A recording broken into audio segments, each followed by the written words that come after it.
Premier sujet donc, la Belgique qui depuis des mois traverse, vous le savez, une crise politique majeure, conséquence d'une crise identitaire extrêmement forte entre les deux principales communautés du pays, flamands et wallons. Visiblement, ils ne veulent ou ne peuvent plus vivre ensemble. La Belgique est en train de s'évaporer, selon l'expression désormais consacrée, et le simple fait de le dire, de mon point de vue, défie absolument l'entendement. Bonsoir Philippe Dutilleul. Bonsoir Nicolas. Vous êtes belge, réalisateur et concepteur d'une émission qui fit scandale à la télévision en Belgique en 2006. Petit souvenir. Bonsoir à tous. L'heure est grave. Excusez-nous pour cette interruption. Événement exceptionnel, moment exceptionnel. Nous devons en effet interrompre Question à la une pour vous présenter une page très spéciale du journal télévisé. La Flandre va proclamer unilatéralement son indépendance. Vous l'avez compris, le moment est important. En clair, la Belgique en tant que telle n'existerait plus. Et voilà, cette émission s'intitulait Bye Bye Belgium. C'était de la science-fiction, de l'info-fiction. Une soirée d'infos à la télé qui disait donc, ça y est, la Belgique a disparu. L'information vient de tomber. Énorme canular signé par vous, Philippe Dutilleul, mais totale sidération des téléspectateurs. En fait, c'était juste prémonitoire.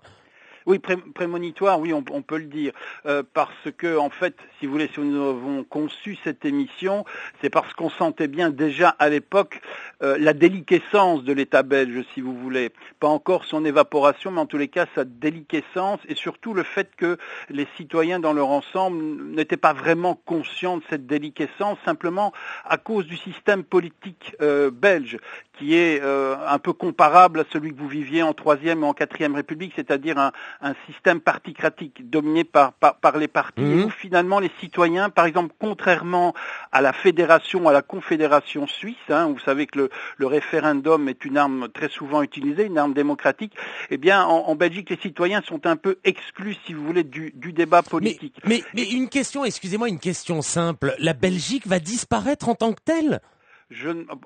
En tous les cas, moi je ne le pense pas, tout du moins à court terme. Mais il y aura quoi à la place ? À moyen terme, je ne me prononcerai pas. Beaucoup d'observateurs politiques, et pas des moindres, y compris des flamands modérés, disent que la Belgique n'existera plus dans 5 ou 10 ans.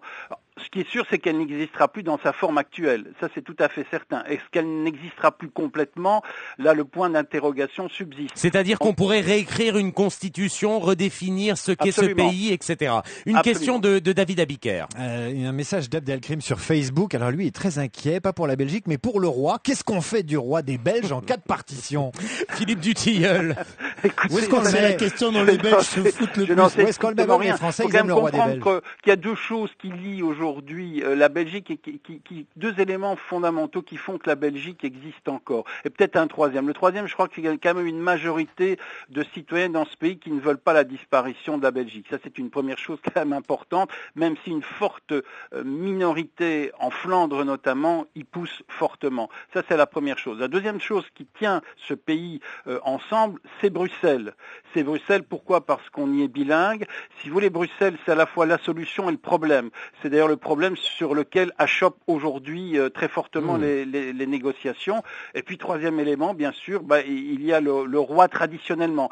Même si je dirais que par rapport à son prédécesseur, et malgré sa bonhomie et le fait qu'il soit relativement populaire, surtout au sud du pays, mais aussi au nord, il a, disons, moins d'emprise sur la chose politique, sur l'évolution de la Belgique que ses prédécesseurs, et il laisse un petit peu, si vous voulez, les coups des franches aux partis politiques. Il n'empêche que le roi est encore un peu un symbole. Alors, savoir ce qu'il deviendra si la Belgique venait à disparaître, ou en tous les cas à se diviser, vous savez que les nationalistes flamands sont républicains, que la Wallonie était avant républicaine plutôt que royaliste.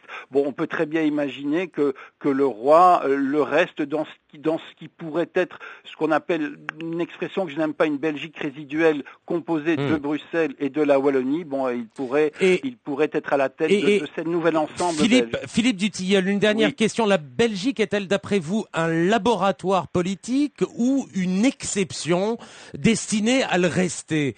Est-ce qu'il se passe quelque chose là qui intéresse au fond tous les citoyens de tous les pays ? ou pas? Je pense que oui. Alors, je pense que oui. Je pense que si dans un ensemble territorial qui n'est pas un État-nation, par exemple comme l'Allemagne, si on ne peut pas faire cohabiter des deux ensembles linguistiques et culturels différents avec d'autres minorités, je pense que ça pose vraiment des problèmes, par exemple au niveau de l'Europe. Peut-on construire l'Europe politique avec autant de différences? Donc, je crois que c'est vraiment un problème fondamental. Un autre problème fondamental, c'est le retour du phénomène identitaire, évidemment. Je veux dire, avec la mondialisation, avec la crise économique, etc., les gens ont tendance à se replier vers ce qui est proche, vers ce qu'ils connaissent, en particulier leur langue, leur culture. Et donc, c'est clair que si la Belgique continue à s'affaiblir et devait à terme disparaître, eh bien, on pourrait penser qu'en Espagne, qu'en Italie, qu'au Royaume-Uni, avec l'Écosse, le Pays de Galles, etc., ça donnerait des idées aux régionalistes.